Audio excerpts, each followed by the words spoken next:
If you've ever had show on the eve of 322, and in some places it may have actually been 322, should we be surprised at what sloppy Joe Biden came out and said about a new world order? Well, we shouldn't be surprised about that, which I'll play for you in a second.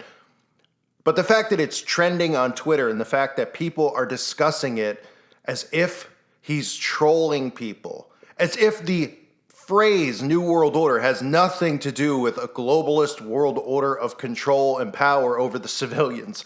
How these people don't see what's going on the cusp of one of the greatest scams ever created. And you know exactly what I'm talking about, what we just went through for a few years, how people don't realize that this is about control. The only way to bring in a new world order is to destroy the old order. And what they've done is they've created division amongst everyone, trying to convince them that what's best for them is to give up their freedoms for protection from Big Brother, so Big Brother could look after you and watch after you because they care so much about us. Our government's always cared so much about the people. Give me a break. Here's Sloppy Joe not hiding it at all. I think, my mother had an expression, out of everything terrible, something good will come if you look hard enough for it. I think this presents us with some significant opportunities to make some real changes. We are at an inflection point, I believe, in the world economy. Not just the world economy, in the world. It occurs every 3 or 4 generations. As one of the top military people said to me in a secure meeting the other day, 60 million people died between 1900 and 1946. And since then, we established a liberal world order, and that hadn't happened in a long while. A lot of people dying, but nowhere near the chaos. And now is a time when things are shifting. There's going to be a new world order out there, and we've got to lead it. And we've got to unite the rest of the free world in doing it. And now is a time when things are shifting. There's going to be a new world order out there, and we've got to lead it. And we've got to unite the rest of the free world in doing it. And I'm sure that has nothing to do. Yesterday I did a video just reminding everyone that it was 322, right? And everybody was mentioning in the comment section other things, like they announced the outbreak on 322. I didn't even realize that the Georgia Guidestones were built on 322. I didn't remember ever coming across that. Boy, they really love their 322. So it must have been a coincidence that he came out and mentioned a new world order, knowing, of course, the way that things are now, that everybody's suspicious of what's going on. Well, not everybody. 50% of the population, for the most part, suspicious.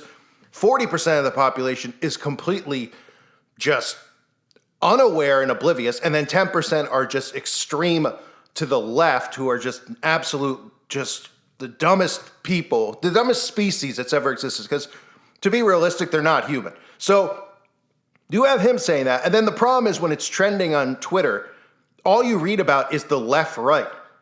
And these idiots still don't get it on both sides. And I'm sick of having to defend people on the right when they're just as bad as people on the left. This is about division amongst us, order out of chaos. Okay? This isn't a Democrat-Republican thing. This is a globalist thing. George Bush was one of the most conservative presidents of the last 100 years, probably. And he openly discussed the New World Order hundreds of times. This is a global problem. Out of these troubled times, our 5th objective, a new world order can emerge, a new era, freer from the threat of terror, stronger in the pursuit of justice, and more secure in the quest for peace. An era in which the nations of the world, East and West, North and South, can prosper and live in harmony. 100 generations have searched for this elusive path to peace, while 1,000 wars raged across the span of human endeavor. And today that new world is struggling to be born. A world quite different from the one we've known. A world where the rule of law supplants the rule of the jungle. A world in which nations recognize the shared responsibility for freedom and justice. A world where the strong respect the rights of the weak. We have before us the opportunity to forge for ourselves and for future generations a new world order, a world where the rule of law, not the law of the jungle, governs the conduct of nations.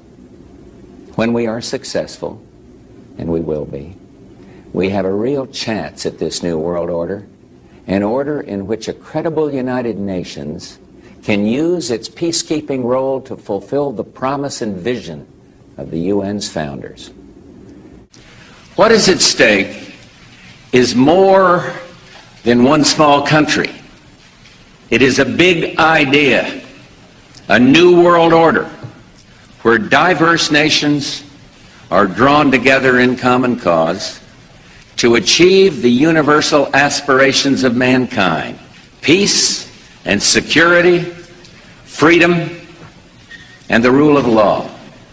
Such is a world worthy of our struggle and worthy of our children's future. Now we can see a new world coming into view. A world in which there is the very real prospect of a new world order. And if people don't see this, what they're trying to do right now, right? Okay, so we're all familiar and on the cusp of learning about the Great Reset. All these years, them talking about it over and over and over and over. Agenda 2030. How do these people still hear this stuff when they talk about a new world order? Do they not understand? Let me make this clear to you if you're listening and you aren't familiar with the new world order. Okay, this isn't some Nintendo game. This isn't the wrestling group, the New World Order. What a New World Order means is that your life changes forever. You no longer have the freedoms that you have. And they just tested it on you with what they did during an outbreak. What this means is permanent curfews, permanent surveillance, permanent free speech removal, permanent gun removal, all of your rights taken from you and given to the government. For what? So they could tell you that they're protecting you and looking out for you? Why? Because you're upset, you think somebody, a white cop did this to a black person, or you're gay and you don't think that a straight person respects your choices and things like that? This is what's destroying our society. These people are the ones doing it. They create fake news stories day in and day out. If you don't put the TV on, you don't see any of this. You go to the store, what do you see, racism at the grocery store? Of course not. I said it when all that stuff was going on with the race stuff. What do you think, these white cops aren't aware of what's going on? Wouldn't they be extra nervous to pull over a black person and do anything and be rude at all? Yet they're pulling them over left and right and just doing whatever they wanted to them? Huh? Anyone using a brain? And realizing that the news is fake? Them censoring people like you and like me day in and day out? Oh, I don't know. Could it be because they don't want people to wake up? Oh, it's because they convinced everyone it's dangerous to talk about their bull crap that they put on the news every single day. Day in and day out, it's fabricated. I often crack the joke because somebody posted on my website and they put a meme of Amish people. And he's like, did you hear about the one-niner? He goes, I have no idea. I don't own a TV. He's living his life normally. Because without the television, nobody would have known anything was going on. But people just believe it. They're like, oh, hospitals are overcrowded. Oh, this is going on. Oh, that's going on. And then you have them coming out telling you about a new world order. We've been warning people for decades about a new world order. And it's gotten to the point where they've beaten that expression down so bad that people think it's a joke. And they don't realize that their lives are going to change forever. Did you like life during the pandemic? Did you? Because it's going to be that on steroids. That was your test run. And what happened in Australia, like I covered on my website with Bill Gates saying that the next time that there's an outbreak, that we're all going to follow Australia and how Australia handled it. Yeah, what did Australia do? Oh, that's right. They locked everyone up and kept them quarantined in their state or their province. Didn't let people leave. Didn't let people go see family members. This is what you're giving up for this stupid crap that they keep us fighting over. Oh, you're a blue state and you're a red state. Are you human? These people control all the money, all the resources, everything. And now they want to control you, literally with technology. And you're like, oh, that sounds crazy. Oh, does it? But you're the first one at the movies watching the newest superhero movie about Iron Man putting technology in his body. Oh, but that's not possible, right? Oh, wait, it is possible because they've already admitted to having technology like Neuralink, but still people are just like, why would they do that to us? Oh yeah, and then when it comes time to pay your taxes, you go, boy, the government's real corrupt. These people are scum. Oh, but right, when it comes to everything else, they're not corrupt. They don't care about anyone. And now because they've gotten society so dumbed down, so divided, they're bringing it in. And you think it's a coincidence on 322 that he's saying this? I mean, you're kidding me, right? At this point? The fact that people are tweeting about it like it's trolling shows you the mindset of society. Everything is a joke, right? And even when they usher this in and people are locked in their homes and they're under surveillance and under curfew, they'll still find a way to say, yeah, it's not really that bad. I mean, I went out and somebody had a mask on, okay, somewhere that they didn't, you would think they wouldn't need to. It was like more of a mom and pop place. I'm like, you don't have to wear that with me in here. I was the only one in the store. Oh, I enjoy it, she says.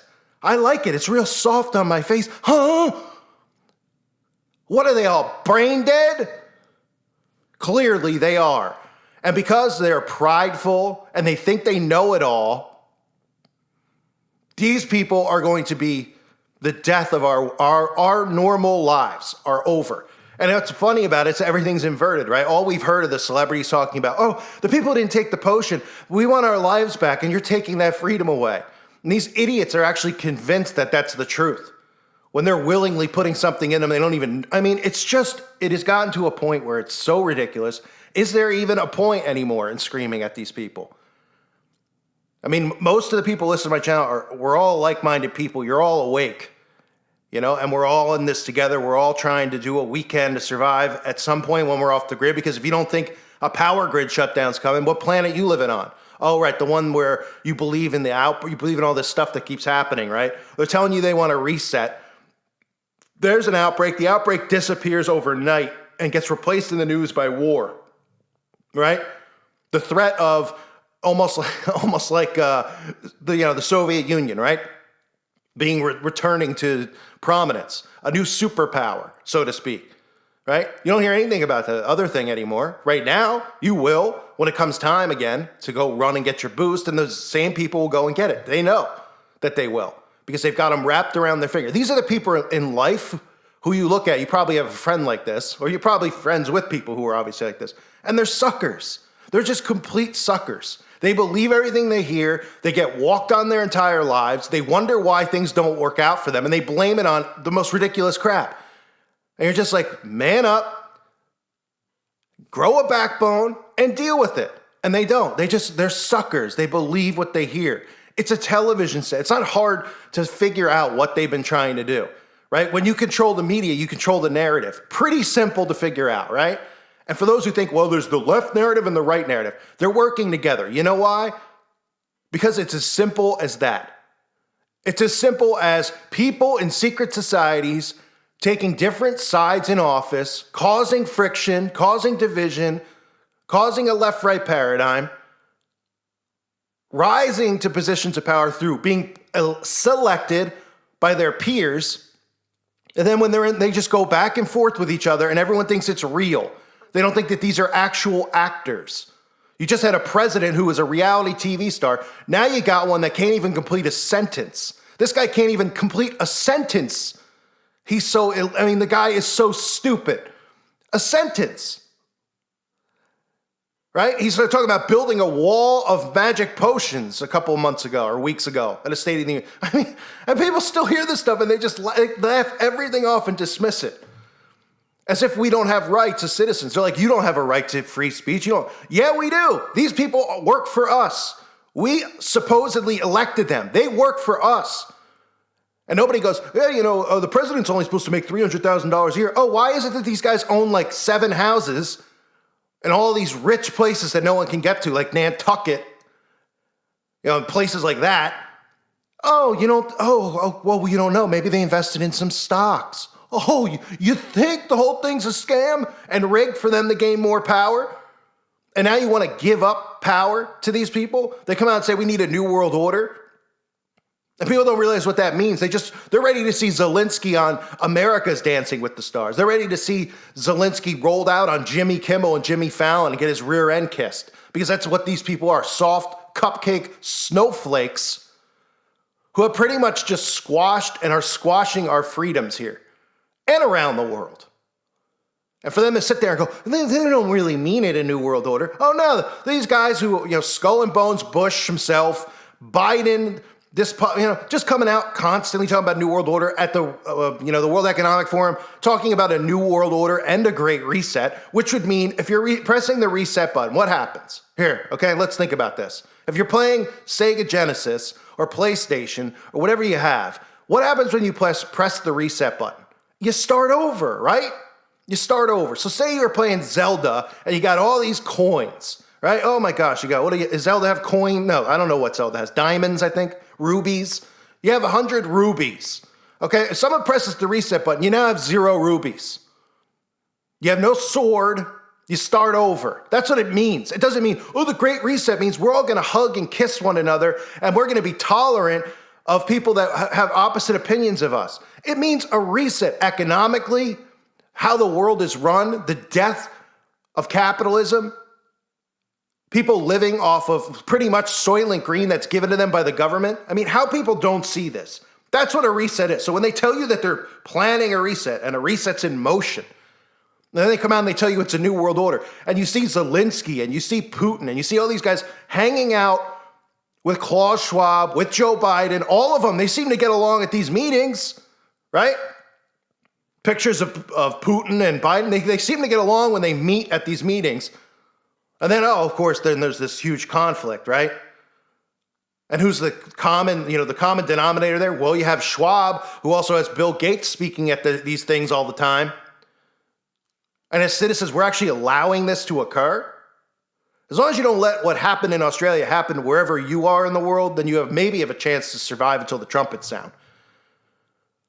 But the fact that people actually believe this crap they see day in and day out, from the stuff that occurs at the schools, all these events that are controlled events, and that people don't want to research the CIA, they don't want to research what their intelligence agencies really are doing, that the war is on the citizens, not on the boogeyman in the cave, it's not on Osama bin Laden, it's on you. The NSA spying is on you. What do you think, they're listening to Taliban phone calls? Oh yeah, over at the NSA, this huge headquarters that we have, what we're doing is we're just listening in for terrorist phone calls. Oh, and then, quietly over the last decade, they've pretty much said that if you're a conspiracy theorist,